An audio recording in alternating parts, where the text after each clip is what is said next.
యాక్చువల్గా చాలా మందిలో భుజం నొప్పి వస్తూ ఉంటుంది. ఈ భుజం నొప్పి ఏంటంటే కొన్ని కారణాలు, అంటే ఇంజురీ అవ్వటం వల్ల కానివ్వండి, లేదంటే ఇంజెక్షన్స్ చేయటం వల్ల కానివ్వండి, లేదంటే తల కింద దిండి పెట్టుకుని అలాగే పడుకుంటారు, లేదా తల కింద చేయి పెట్టుకుని అలాగే పడుకుంటారు.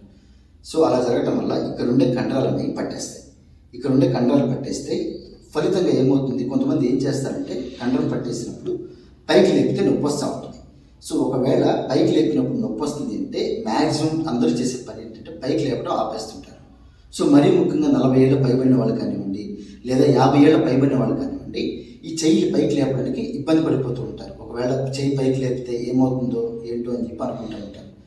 సో ఒకవేళ కనుక ఇన్ కేస్ ఈ కండరాలు కనుక పట్టేస్తే ఈ కండరాల ఎఫెక్ట్ మనం ఎప్పుడైతే చెయ్యి పైకి లేపలేదో ఆ ఎఫెక్ట్ అయితే జాయింట్ మీద పడుతుంది.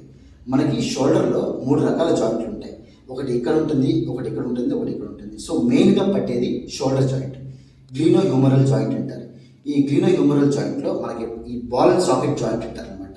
సో ఇది ఏం చేస్తుందంటే చెయ్యి పైకి లేపడానికి, కింద కట్టడానికి, ఈ సైడ్ మూమెంట్ చేయడానికి, ప్లస్ రొటేషన్ చేయడానికి అన్ని విధాలుగా ఈ జాయింట్ అనేది ఉపయోగపడుతుంది. సో ఎప్పుడైతే మనం ఈ చెయ్యి పైకి లేపలేదో, సో ఎప్పుడైతే పేషెంట్ చెయ్యి పైకి లేపలేకపోయాడో అప్పుడు ఆ ఎఫెక్ట్ అంతా జాయింట్ మీద పడుతుంది.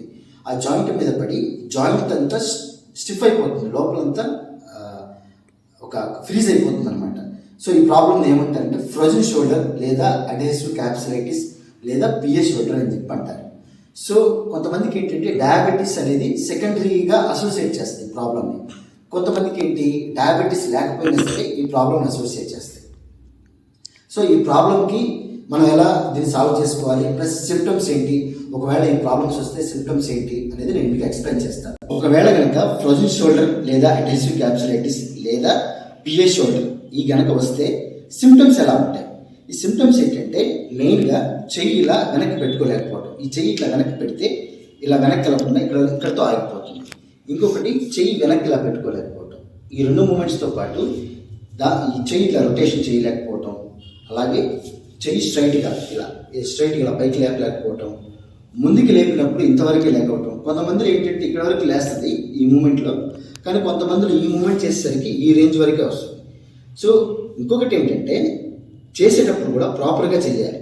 ఇప్పుడు ఈ మూమెంట్ ఏం చేస్తారు, కొంతమంది చెయ్యి సైడ్కి లేపమంటే ఈ చెయ్యి ఇట్లా ముందుకు పెట్టి పైకి ఇలా లేపుతూ ఉంటారు. ఇలా కాదు, చెయ్యి కరెక్ట్గా స్ట్రైట్గా ఇలా పైకి లేపితే చెయ్యి పైకి లేగలేదు, ఇక్కడితో ఆగిపోతుంది.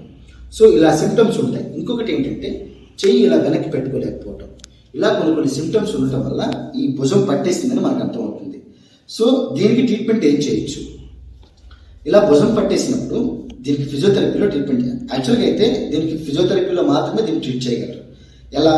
మొబిలైజేషన్ ఏం చేస్తారంటే మొబిలైజేషన్ ప్లస్ గ్లైడింగ్ టెక్నిక్. మొబిలైజేషన్లో ఏం చేస్తారంటే ఈ జాయింట్ ఉంది కదా, ఈ జాయింట్ని మొబిలైజ్ చేస్తారు. అంటే ఈ జాయింట్ని ఇలా మొబిలైజ్ చేసి ఏదైతే మూమెంట్ లేదో ఆ మూమెంట్ని తిరిగి తీసుకురావడానికి ఫిజియోథెరపిస్ట్ ట్రై చేస్తారు.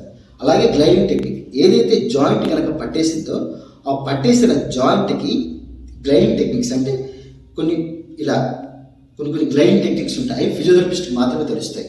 సో అలాంటి gliding techniques plus mobilisation techniques చేయడం ద్వారా ఏదైతే ఫ్రోజన్ షోల్డర్ కానీ, పిఎస్ షోల్డర్ కానీ, అడ్హెసివ్ క్యాప్సులైటిస్ కానీ ఉందో వాటిని తొందరగా క్యూర్ చేసుకోవడానికి అవకాశం ఉంది.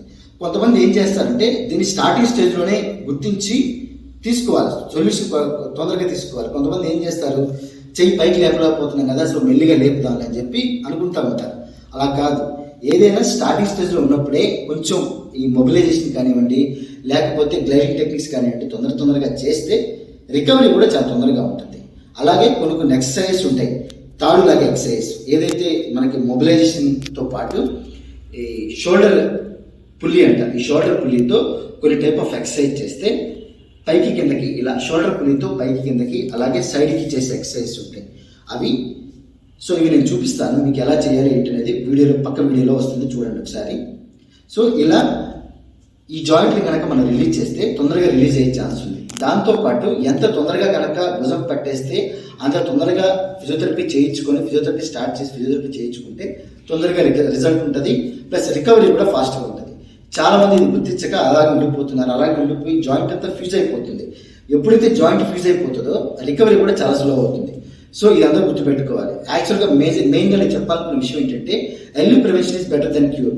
సమస్య రాకముందే సమస్యకు సంబంధించిన నివారణ మార్గాలు తీసుకోవడం చాలా ఉత్తమం.